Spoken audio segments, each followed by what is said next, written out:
আমাদের এক কমিটির দাদা এসে গেছে, দাদার কাছে আমরা কিছু কথা জিজ্ঞাসা করে নেবো। দাদা, আমাদের এই পূজা কতদিন ধরে হচ্ছে? এই 18 বছরে হয়েছে।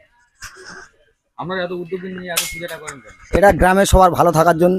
তাই এই মা মনসা কাঁচা খেকো দেবতার পুজো হয়, আমরা গোটা গ্রামবাসী কিন্তু খুব ভালো থাকি। তার জন্য আমরা 18-19 বছর এই পুজোটা আমাদের আজকের হচ্ছে, এবছর 19 বছরে পড়েছে। আপনারা এই পূজাটা কি সামনে আরো এগিয়ে নিতে চাইছেন? হ্যাঁ, আশা করি হবে, কেননা আমাদের যা ছেলেরা